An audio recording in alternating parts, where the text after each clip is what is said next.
Olá pessoal, tudo bem? Sejam todos bem-vindos. Muito obrigada aí a vocês que acompanham esses vídeos, compartilham e etc.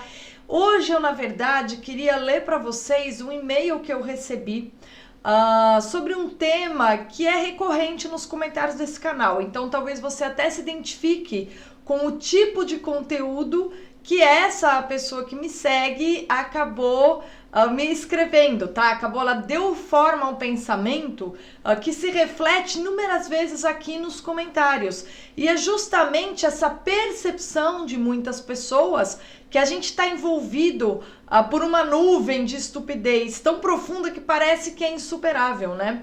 E aí, enquanto eu lia esse e-mail dela, eu me lembrei, né? Eu falei, nossa, olha só que interessante, né? Em todas as épocas da história da vida humana, alguns seres humanos se deram conta a certa altura de que estavam envolvidos por uma nuvem bestial de estupidez, de burrice, e se preocuparam em buscar remédios para ela, né? Então, na verdade, o tema de fundo desse vídeo, e é sobre isso que eu vou conversar com vocês hoje, é o seguinte: será que a estupidez que a gente encontra no dia a dia, dentro de nós mesmos, no próximo, nas discussões que a gente acompanha, será que tudo isso tem cura? Será que o ser humano, a gente está numa fase pior? Será que a gente tem como sair dessa, né? Essa é a questão, essa é uma grande questão, tá? Isso tem pegado muitas pessoas, e eu acho que é um tema absolutamente relevante, porque no Brasil a gente teve um processo de deterioração da cultura e também do sistema educacional. Desde os anos 70, as reformas foram tornando cada vez pior.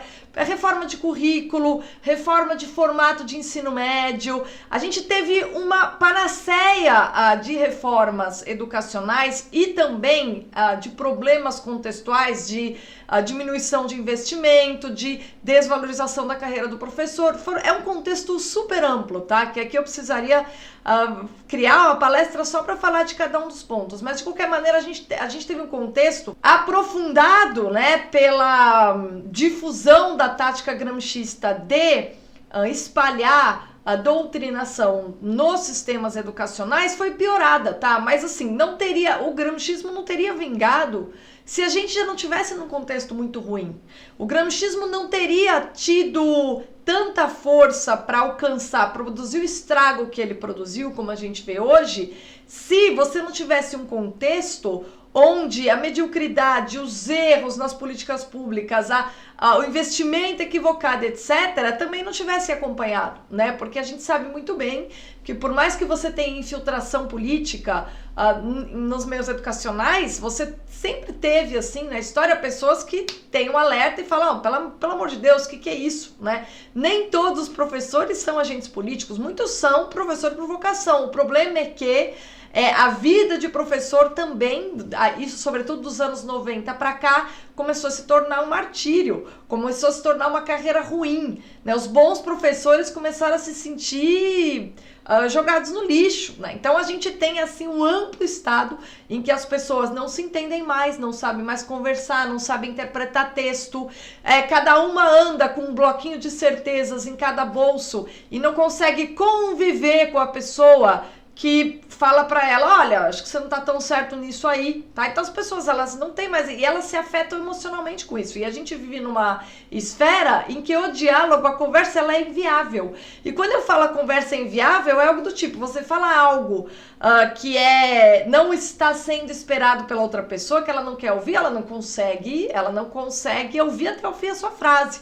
Tá? E a gente chegou nisso, e não é de hoje, tá? Isso vem de um bom tempo, né? Eu vivi isso quando eu era professora universitária, eu ficava olhando aquelas reuniões e eu falei, nossa, se eu falar essa frase aqui, vai ser um escândalo, e era, tá? Então, assim, qualquer coisa que você fale que está fora do script das pessoas ao redor, das micro bolhas, várias bolhas que formam a sociedade, isso é recebido como escândalo. Por quê? Porque as pessoas, elas estão espezinhando e destruindo o que restou de inteligência delas e não estão fazendo absolutamente nada para manter as inteligências e os espíritos sadios. Nada. Um número grande de pessoas não percebe que a alma delas está doente. Tá? E esse é o tema do vídeo de hoje. a estupidez humana, a tolice humana, isso tudo tem cura? Tem? Claro que tem, mas porque a nossa alma fica doente também. Né? E é muito engraçado que quando eu recebi esse e-mail eu fiquei super contente, porque isso me dá a possibilidade de falar disso, porque esse campo, não é um campo do conhecimento, a filosofia é muito mais do que um campo de conhecimento, tá? Mas isso aqui eu me dedico, que é a filosofia, que é justamente a prática de você ter um compromisso sempre de buscar a verdade e simplesmente porque você tem esse compromisso pessoal com você mesmo, isso não está atrelado a nenhuma finalidade. O fim é o próprio conhecimento, o fim é a própria compreensão.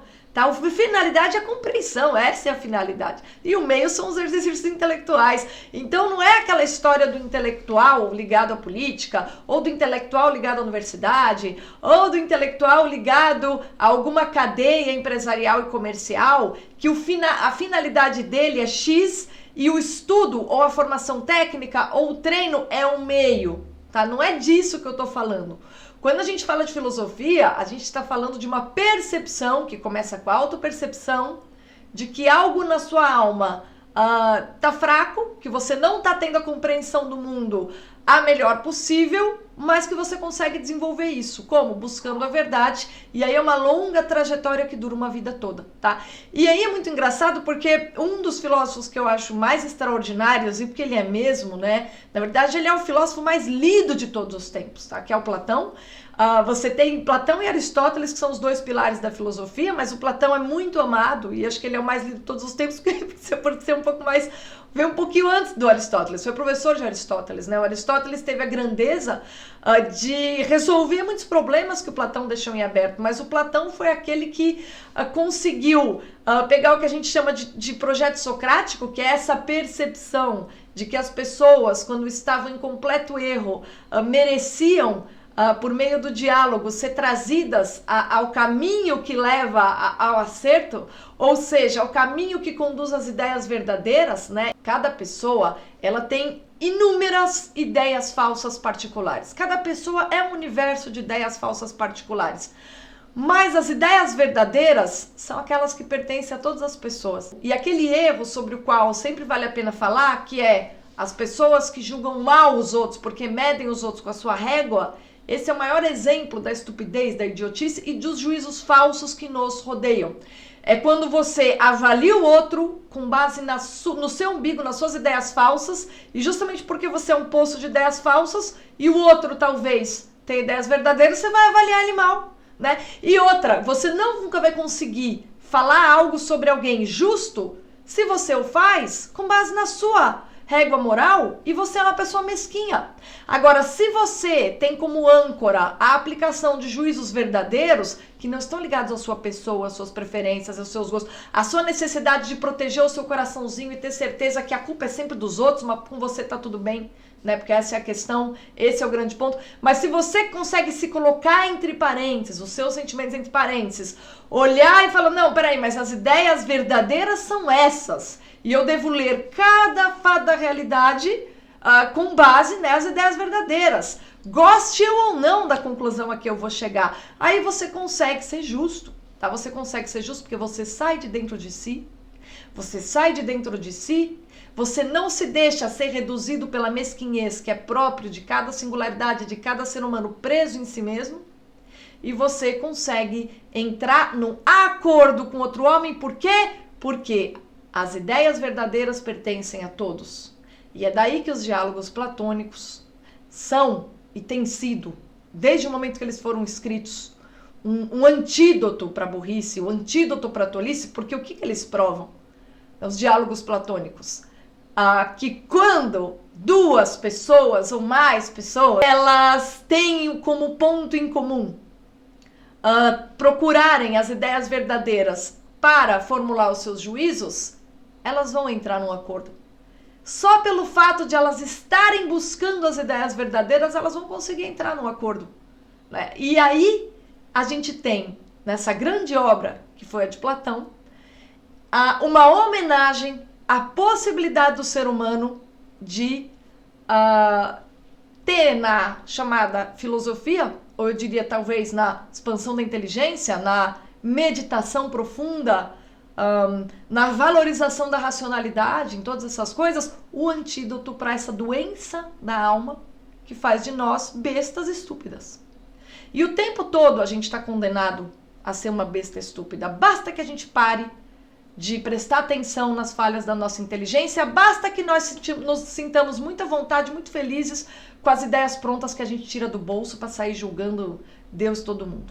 Tá? Então basta que a gente caia neste mau hábito que a gente se deixa tão completamente dominar por essa doença da alma, tá?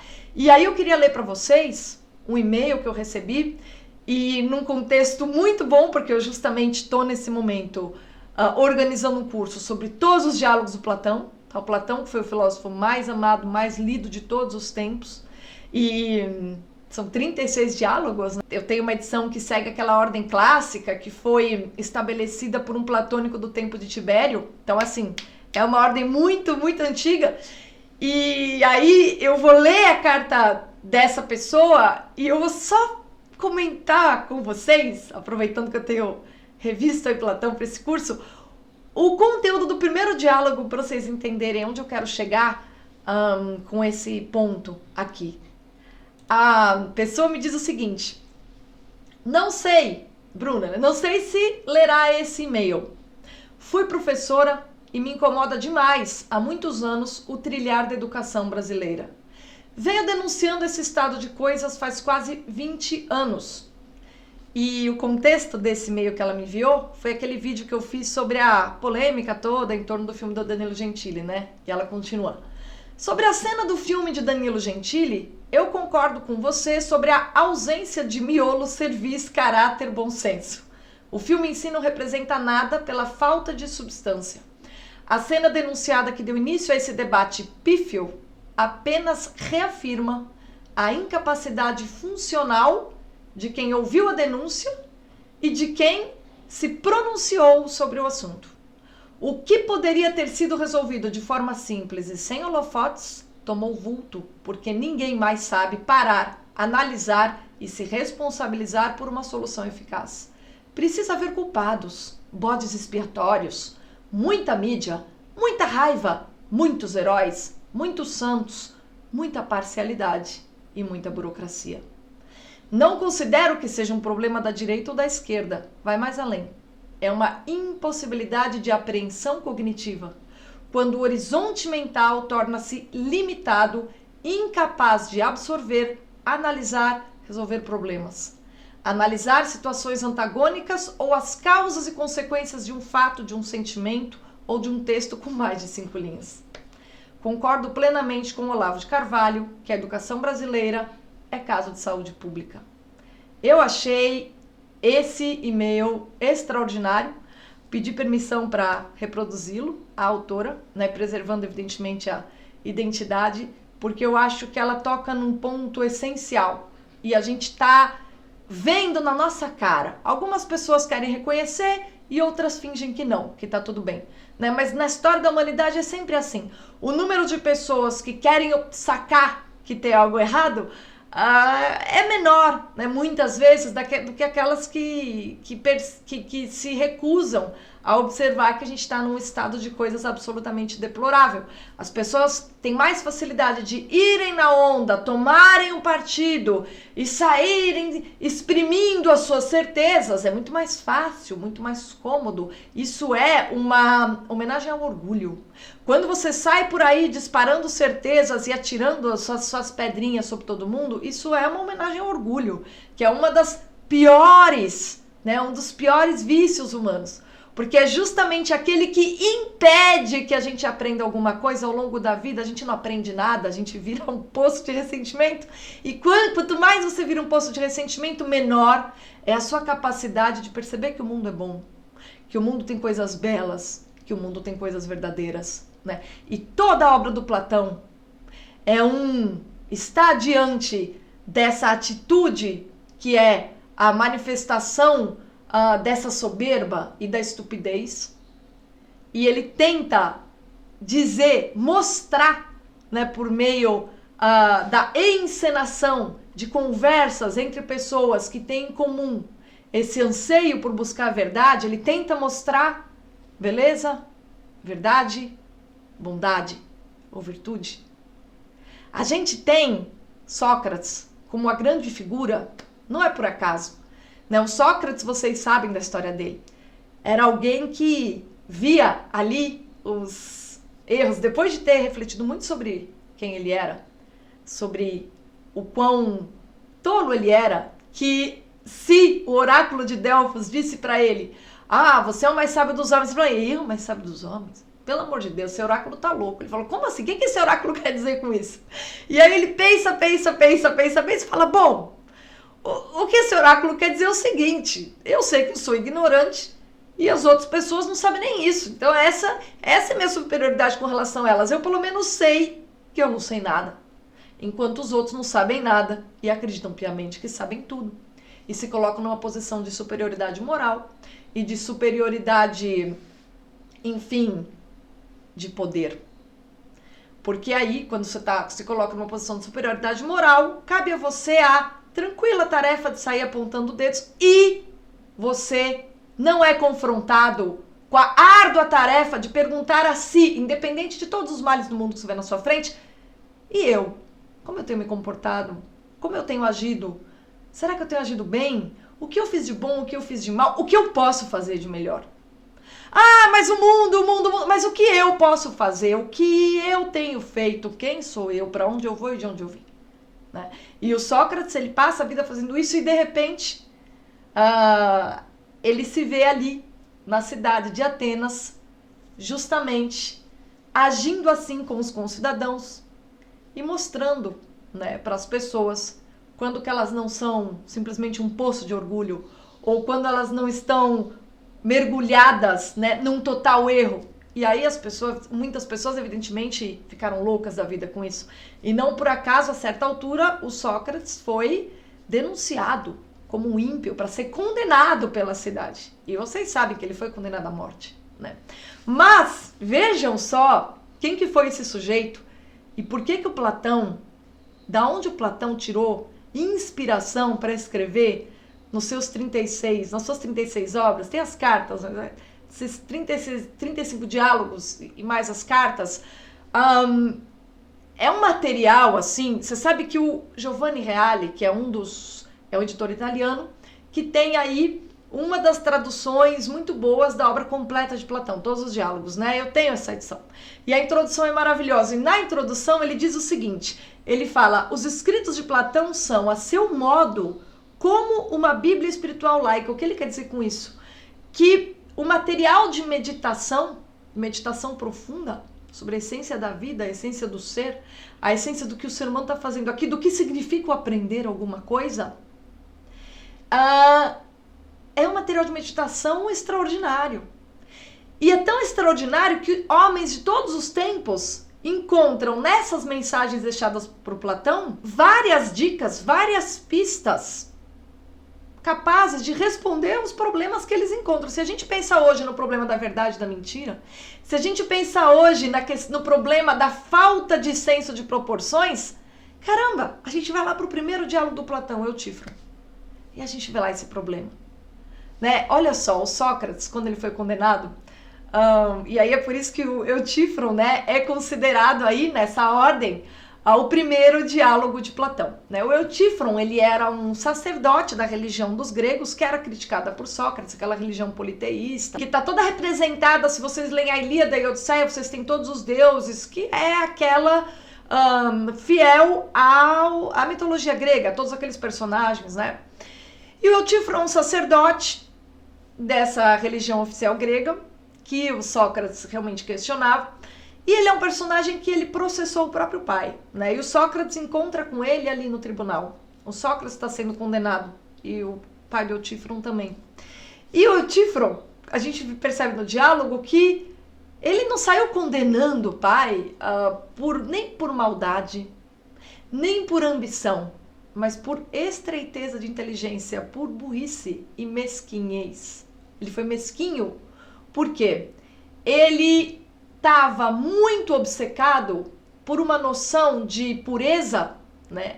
Por uma noção de contaminação, de não, mas se eu não denunciar meu pai, eu vou me contaminar. Ou seja, ele tinha uma noção de contaminação completamente equivocada, tá? E E ele estava apegado à ideia dele fanaticamente. E como ele estava apegado àquela ideia, que é uma ideia falsa, particular para ele, de maneira obcecada, ele não conseguia ver a realidade em suas justas proporções. Ele simplesmente não conseguia, porque ele estava obcecado com uma face falsa quanto a um aspecto da realidade. E ele estava medindo toda a realidade com base neste reflexo falso do real que estava dentro dele. E ele não se perguntou em nenhum momento, será que eu estou pensando bem? Não. Ele se obcecou a isso e agiu. E aí, o Sócrates vai conversar com ele. Sócrates que está lá para ser julgado, para fazer sua defesa, né?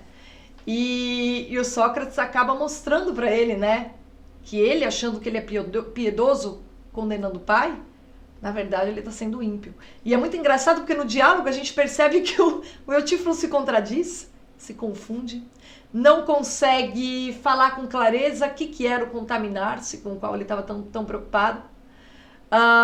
O Eutífron, ele em nenhum momento se preocupou em colocar as ideias no lugar e falar, não, mas o que exatamente está me incomodando?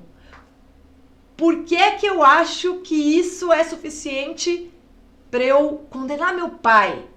Caramba, ele não se fez essa pergunta. Ele simplesmente saiu condenando com base numa ideia falsa. E o Sócrates, o que o Sócrates faz? O Sócrates mostra para ele, o Sócrates define com ele o que é piedade no diálogo, né? E ele estabelece sim uma noção consistente de piedade e de santidade. Enquanto o Eutífron cai nas contradições, né? E o que é engraçado é que esse diálogo Eutífron que acontece ali, logo depois o Sócrates é condenado, justamente por impiedade. O Sócrates que nesse diálogo deu a definição correta, exata, de piedade e santidade. As pessoas se preocupam muito em estar certas, mas as pessoas não se preocupam em saber que o estar certo significa você tá o tempo todo submetendo as suas certezas à dúvida diante do que a realidade te impõe, para você ver se realmente você está pensando direito. E eu acho, e eu não tenho dúvida disso, que o maior desvio moral, para mim isso é um desvio moral, tá, do ser humano, é virar as costas para a racionalidade. Então assim, tem vários autores, inclusive o Rousseau, por exemplo, que é um irracionalista. Ele é alguém que desvaloriza a racionalidade. Ele é alguém que não entende sequer como essência do ser humano a capacidade de pensamento, né? E aí você vai vendo que ele não tem compromisso nenhum com o que ele fala e que é uma contradição atrás da outra. E que ele se tem pelo exemplo de virtude. E aí, na prática real, se a gente converter essa maneira de pensar e de agir do Rousseau numa atitude, ou seja, em prática política, quem que a gente tem? A gente tem o terror ali da Revolução Francesa ceifando cabeças. Ah, traidor, corta! Ah, culpado, corta a cabeça! Ah, ele não está seguindo a risca o nosso ponto, corta a cabeça. Então você tem um tribunal de inquisição onde a vida do próximo não vale absolutamente nada se ela não está em perfeito acordo com as suas obsessões particulares, sendo que o único problema disso tudo é o fato de você se apegar a obsessões particulares sem se perguntar em nenhum momento se elas têm alguma coisa a ver com ideias verdadeiras. Então esse é o mal-estar que tá fazendo com que tantas pessoas falem, putz, o que tá acontecendo? Não dá nem uma vontade de conversar por aí. Tá, esse é o mal-estar, certo? A gente tem aí um mundo cheio de projetos de Rousseau para todo lado. E as pessoas têm certeza absoluta, elas se colocam como exemplos morais e elas saem por aí pondo todo mundo na guilhotina, né? E é por isso que eu falo que o maior desvio moral, porque olha onde a coisa chegou, olha onde a coisa pode chegar. O maior desvio moral humano é virar as costas à racionalidade, à inteligência, ao espírito, à alma. É você atribuir valor às coisas e ao próximo com base na régua estreita da sua mediocridade, das suas ideias falsas. Essa é a essência da idiotice e da estupidez. E é por isso que para o Platão, a filosofia ela é um remédio para a alma. Porque isso é uma inclinação humana. Qualquer ser humano, em qualquer momento, pode cair nessa armadilha. Qualquer pessoa. E se a gente não toma muito cuidado, e se a gente não mantém a inteligência em atividade, se a gente não tem ao nosso lado o tempo todo o exemplo dos maiores homens, daqueles que tiveram a coragem de submeter mesmo as ideias que lhes pareciam as mais agradáveis ao crivo de algo superior e de alguém maior, se a gente não tiver a coragem de conviver com essas pessoas, pessoas melhores do que nós, né, pra gente ficar ali na nossa cadeirinha da superioridade moral, que é muito confortável, se a gente não tiver essa coragem, a gente cai na burrice, a gente vai ficando cada vez mais burro. Vocês sabem que o Platão, quando ele era jovem, ele tinha escrito vários poemas. E o Platão é um escritor, que vocês não têm ideia, ele é maravilhoso, é extraordinário. Então você lê um dia, o Platão é difícil, alta cultura, não, deixem disso de lado, o Platão é um daqueles escritores que qualquer pessoa que lê acha incrível. Ou se a pessoa não lê, mas ouve uma palestra sobre um tema dele, fica maravilhada, porque o cara era muito bom, com imagens, com ideias, com explicações, com jogos de cena, entendeu? Ele era extraordinário. Mas ele, jovenzinho, ele escrevia os poemas, ele sempre teve muito talento poético. E quando ele conheceu Sócrates, ele foi reler os poemas dele, e o Sócrates já era um senhor, ele foi um daqueles jovens que foi discípulo de Sócrates, né? E aí ele voltou e releu os poemas e ficou com tanta vergonha que ele rasgou e falou, deixa eu começar tudo isso de novo. E a obra que a gente conhece do Platão não são aqueles poemas que foram os primeiros exercícios da juventude dele. É o aprendizado que ele teve e a coragem que ele teve de ouvir alguém melhor do que ele, de estar na companhia de alguém mais exigente do que ele, e de repente ele se tornou esse que é o filósofo mais amado e mais lindo de todos os tempos. Não foi porque ele guardou aqueles poemas de juventude. Foi porque ele falou, não, peraí, deixa eu ficar em silêncio, deixa eu me calar, deixa eu ouvir, deixa eu prestar atenção no mundo e nos homens que têm uma intimidade com a busca da verdade, que é a única coisa que permite aos homens um acordo, uma amizade, uma compreensão, ou no mínimo, serem justos uns com os outros. E depois eu começo de novo, já que eu gosto tanto de escrever, quando eu tiver o mínimo, eu vou escrever. E o resultado disso foi a obra, que é esse material de meditação de conteúdo extraordinário, que é admiradíssimo. Vocês sabem que na semana passada, né, eu tava dando uma olhada, eu tava arrumando meus livros, eu ainda não organizei tanto a minha biblioteca, que eu mudei recentemente de casa, tenho aqui junto comigo alguns que são os livros que eu chamo de material de trabalho, que eu estou lendo nesse momento, ou consultando, mas aos poucos eu vou encontrando os que me faltam, né? E outro dia eu achei esse livro aqui, que é ótimo, que é uma série de ensaios do Whitehead, né? Os Objetivos da Educação, e é muito legal porque num dos ensaios ele diz o seguinte, não adianta ficar ensinando um monte de coisas, ensina uma coisa bem, né? E aí eu achei isso exatamente no momento que eu pensei, cara, o que adianta a gente ficar discutindo uma coisa que acontece depois da outra, tentando dar um pouquinho de profundidade? Eu juro, eu acho que o que as pessoas estão precisando, pelo menos as pessoas que têm boa fé, que querem aprender, que querem se melhorar, uma coisa muito legal para as pessoas aprenderem, uma coisa muito legal, seria pegar um autor maravilhoso, lê a obra dele inteira, entenda esse ser humano. Porque aí a gente corta essa impressão insana que a gente tem no Brasil, que é esse medo de livro, né? As pessoas têm medo de livro.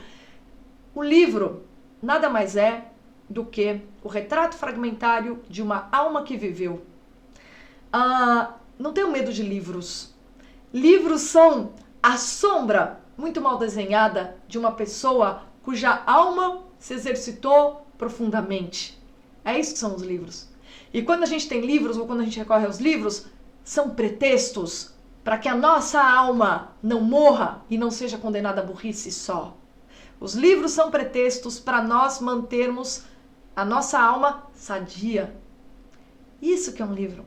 Essa reverência que a gente às vezes tem pelo livro, não é pelo livro, é pela grandeza que alguns seres humanos alcançam na vida. Cara, quando alguns seres humanos alcançam um ponto tão alto como Platão, como Aristóteles, se a gente não é capaz de falar, caramba, deixa eu respeitar e deixa eu aprender algo com ele, tem algo errado conosco. Nós somos apenas um poço de orgulho e nada mais. Vocês entendem? Então, são pretextos para o exercício permanente do espírito.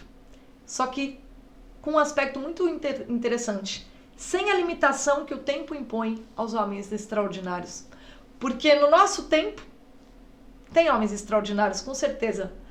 Mas ao longo do tempo, aqueles que alcançaram as maiores alturas e foram capazes de deixar um registro, ainda que um esboço do que eles foram, é como se eles fossem um guia para nós, um exemplo para nós.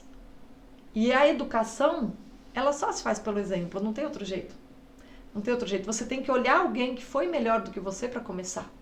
Se você fica olhando para você mesmo, e a partir de você mesmo você sai apontando o que é bom e o que é mal, você vai sempre cair no buraco da estreiteza. Porque o mundo é maior do que nós, a realidade é maior do que nós, a verdade está além de nós. A gente tem que se esforçar para alcançar a verdade.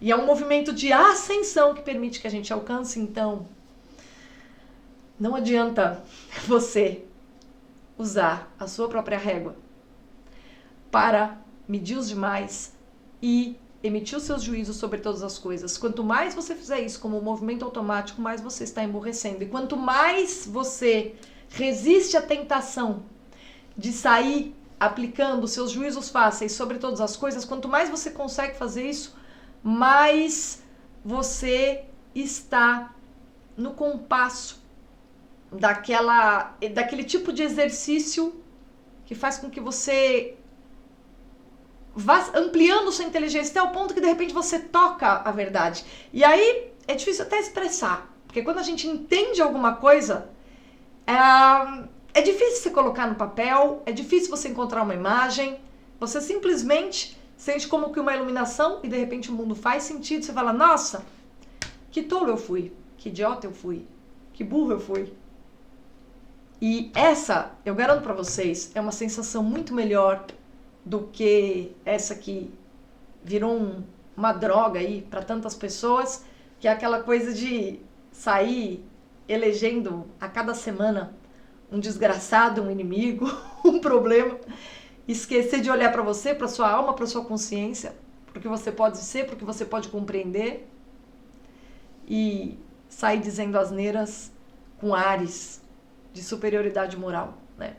Isso é a maior manifestação de orgulho. E o orgulho é a característica suprema das trevas. E quando eu falo trevas, eu estou falando de ignorância, de obscuridade, de pessoas que estão presas na pequeneza humana. O ser humano, ele é finito, ele é pequeno, ele é um animal, mas ele também tem uma alma. A alma faz com que a gente tenha a tal da luz interna. Mas quanto menos a gente lembra que a gente tem uma alma, que é ela que nos ilumina e faz com que a gente pense, quanto menos a gente tem, ela vai se reduzindo, e a gente como que vira uma caverna. A gente vira uma caverna e a nossa alma fica presa dentro dela. Quando Platão, para falar da possibilidade que tem o ser humano de alcançar a verdade, cria o mito da caverna, a gente pode perfeitamente interpretar a tal da caverna em que os homens presos à corrente só veem sombras como resultado de uma atitude singular de cada indivíduo que se fecha em torno de si próprio e justamente por isso é absolutamente incapaz de ver o mundo como ele é, na sua plenitude, na sua beleza e na sua bondade. Porque essas coisas existem no mundo. Mas se a gente viver preso a essa miséria interior resultante de não exercitar a mente, tudo que a gente vai ver na nossa frente é sujeira, pessoas deploráveis, desprezo, maldade, fraqueza e debilidade. Se tudo o que a gente for capaz de ver for a maldade, a torpeza, que também está no mundo, mas não é só disso que o mundo é feito, também a nossa vida vai ser um poço de misérias, né?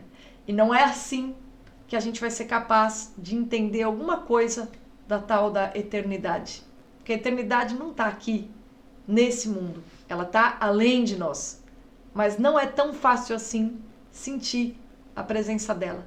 Agora, cada vez que a gente abre um cara como Platão, é como se a gente tivesse na presença dessa atitude que nos conecta com o que tem de mais valioso nessa existência, né? Que é a gente se perceber finito, mas perceber que há algo maior do que nós, que existe eternidade, que existe infinito, e que isso se traduz nessas 3 qualidades, que é a tal da tríade platônica, né? A bondade, a beleza e a verdade.